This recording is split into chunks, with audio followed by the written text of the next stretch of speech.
Okey, ini sahabat lama rupanya. Jumpa kebetulan. Sebenarnya dah akan lama kenal, tapi tak pasti kat mana kan. Rupanya bila dia teringat balik, pernah dia buat cicak mem macamnya. Wah, ini dia buat apa dia punya art. Buat so saya tim ada department lah cicak mem. Saya minta Zack minta permission datang hari. Sebab saya pun pernah datang ke sini sebelum Ya, ni. betul so. Mungkin kita boleh cerita sikit latar belakang Rumah Perlindungan Nur Hati ni. Rumah Nur Hati ni sebenarnya pengasas dia arwah ibu saya lah, arwah ibu Nur Jamalia. So kami ni bermula di flat Bandar Baru Sento. So bila pindah di sini ni kebetulan macam mana arwah umi saya ni asal orang susah dia bawa balik. Dia cerita dia bawa balik. Lama-lama saya kata macam welfare mama ni. Dia tak boleh tengok orang susah. Tu sifat dia. Daripada saya kecil lagi, daripada kecil tu umur saya 6-7 tahun tu saya dah terjerumus dalam kebajikan macam ni. So bila tahun 2000 tu dia jaga, pertama dia saya ingat lagi, dia jaga orang-orang tua. Kemudian silih berganti, dia start remaja, menagih dadah, dia macam-macam campur-campur lah. Sehinggalah first ada MySpace. MySpace ada laman sosial. Peningkatan terhadap kes luar nikah tu dia terus melonjak lah, naik. So kami pun banyak terima kes yang luar nikah lah, pembuangan bayi dan sebagainya. Bermulalah era bertukar. Sehinggalah sekarang Alhamdulillah Nur Hati dah 20 tahun lebih lah. So pengasas pun arwah umi pun dah meninggal. Jadi dia tinggalkanlah harta-harta dia ni kepada saya lah. Jadi anak-anak ni pertama sebab saya sambung je legasi dia. Sebab beza anak tidak sataraf ni dengan yatim piatu dia sangat beza. Anak tidak sataraf ni dia tidak ada keluarga, memang tak tahu hujung pangkal dia, siapa keluarga dia. Dia berbeza dengan yatim piatu dia. Yatim piatu dia ada pakcik dia, ada atuk, ada uncle dan sebagainya. Tapi anak tidak sataraf ni kesian dia, memang dah dilabelkan macam tu. Anak pembuangan, anak zina, anak macam-macam. Atas inisiatif tu lah mak saya kata kesian. So macam mana kita nak bantu? Start tu lah banyak pula kes luar nikah mak saya bantu. Kita ambil kes-kes yang terpilih lah. Kita banyak kes pembuangan bayi ni, contoh yang mak nak bunuh diri, dah kelat tangan, dah nak gantung, dan kes roboh dan sebagainya. Jadi pendekatan tu dia mengandung dalam keadaan benci kan, mengamuk, tak suka kandungan tu. Jadi kadang bila efek anak tu keluar, kadang terikut juga. Budak tu babil lah. Babil ni kalau tak panggil macam degil jugalah. Kalau kita diterapikan dengan cara yang baik dalam kandungan tu, anak tu jaga diam. Macam saya sekarang, best saya ni kebanyakan semua yang macam tu, part yang lemah lembut, yang jadi sebab saya cakap kalau mengandung walaupun mak dia luar nikah, saya kata terapikan dengan surau, cakap baik-baik, tenangkan dia. So itulah lebih kurang macam mana perjalanan Nur Hati lah. Ni berapa ada anak dekat rumah sekarang ni, ada berapa? Okey, anak-anak dekat rumah ni ada lebih kurang 42. Okey, tercampur daripada bayi. Okey, macam bayi kita yang bayi paling kecil kita ada umur 6 bulan.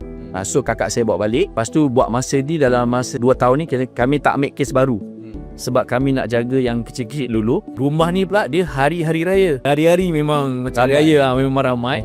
Cuma rumah ni dia beza dia sebab lagi cuti lagi ramai. Sebab dia tak macam rumah anak yatim. Cuti diorang balik kampung. Ini cuti semua balik di sini. Sebab inilah kampung dia. Inilah asal dia. Semua ni anak-anak ada yang belajar dekat hostel lah, duduk kat hostel. Ada hostel, ada yang private, ada sekolah kerajaan. Jadi petang tu yang balik sekolah kerajaan ada. Anak-anak ni ada yang tengah proses pengangkatan. Ada yang tengah proses dokumen. Nak tak nak kita kena sekolahkan dia. Jadi paksa hantar sekolah swasta. Memang costing jugalah. Kebetulan baru ni pun saya di Malungan kawan ada tempat yang mana boleh bantu kita untuk sekolah-sekolah macam ni. Sebab kita pun ada kes-kes anak-anak yang masih dalam proses pendaftaran lagi. So kita tengah proses. Sebab benda ni memang makan masa lah. Sebabkan IC dia, surat beranak dia. Sebab kadang macam untuk kita ada kes yang ditinggalkan. Maknanya dia memang tak ada sijil beranak pun tak ada? Tak ada pun ada juga kes macam tu. Jadi itu yang jadi susah tu. Jadi susah dia kita buat sataraf banyak. Maksud tidak sataraf kemudian macam yang telah diperuntukkan ni, biasakan mereka anak-anak yang lelaki tanpa ibu bapa. Tanpa ibu bapa ataupun ibu ada tapi tidak kahwin. Dah sah taraf lah taraf ni. Jadi sekarang ni cabaran yang Zack dapat lah dari segi nak dia lah, bukan tahu besar tanggungjawab ni. Betul. Yang dah keluar yang sebelum ni banyak. Kalau sekali daripada mula lah, kalau ikut lah sebenarnya saya punya database saya ni dekat 300 lebih saya selamatkan perempuan tidak sah taraf.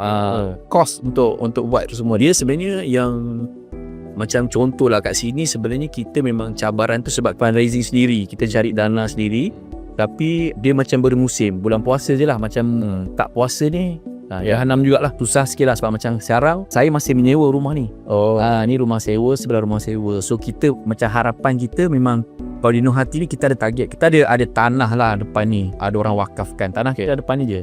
So memang kita target, memang insyaAllah ada rezeki, memang nak naikkan satu bangunan. Inilah Wisma Nur Hati ke Rumah Nur Hati. Memang itulah harapan arwah umi saya. Sekarang kalau betul tanya Nur Hati, kita memang cari penaja lah yang boleh untuk yuran bulanan anak-anak di sekolah tahfiz. Siapa diperlukan kalau ikut kos bulanan? Memang satu orang pelajar lebih kurang RM500. Kita ada 18 orang yang sekolah private, lebih kurang macam tu. Memang keperluan untuk pembelajaran dia lah. Yang budak private ni yang mahal lah. Mahal. Tapi kalau sekolah kerajaan tu pasti ada kos juga. Ada kos jugalah. Tapi sebab pertama macam ni, masalah requirement ni untuk kebanyakan anak ni, kami ada tempoh hak penjagaan 2 tahun. Dalam tempoh hak penjagaan 2 tahun tu kami kena apply. Jadi semasa tu tunggu untuk pengesahan sebagai anak angkat tu, mereka dah membesar. Ya, kena sekolah. Jadi tu dalam proses kan. Tak apalah, kita hantar sekolah. Macam sekolah yang swasta ni, walaupun tahfiz ni, tapi mereka ambil macam pelajaran biasa lah. Ada SPM, PMR, PSR.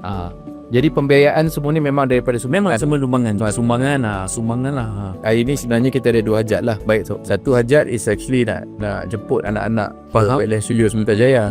Ya, kami kat Yayasan K.Adu kita ada tajaman program. Okey. Biasaannya memang rumah anak yatim. Baik. Tapi kali ni yang lain sikit. Sebab saya rasa anak-anak ni memang saya rasa memang diperlu pembelaan. Baik. Mereka pun juga anak kecil, nak ada rasa suasana pergi bercuti sekali-sekala. Jadi saya harap pihak Nur Hati boleh terima jemputan kali. InsyaAllah kena besar tangannya memang kita. Sebenarnya macam saya katakan tadi, sebab saya sendiri pun ada secara peribadi ada projek. Okey. Solo lagu. Jadi memang saya gunakan inspirasi tempat ni sebagai latar belakang cerita. Baik. Tapi saya tak sebut Nur Hati. Faham. Tapi saya katakan daripada inspirasi macam mana watak ni, macam mana dia perjuangkan hak adik-adik dia, walaupun dia tergolong dalam anak transkaraf lah. Kita nak bantu rumah perlindungan Nur Hati ni. Jadi kita nak minta semua yang menonton berikan sokongan dan sumbangan secara terus kepada akaun di bawah Tubuhan Kebajikan Nur Hati. Kita harap dengan sumbangan tuan-tuan dan perempuan semua akan kita bagi kita punya kongsi rezeki dengan anak-anak ni, dan harapan mereka juga akan menjadi insan yang berguna dan membantu masyarakat, insya-Allah.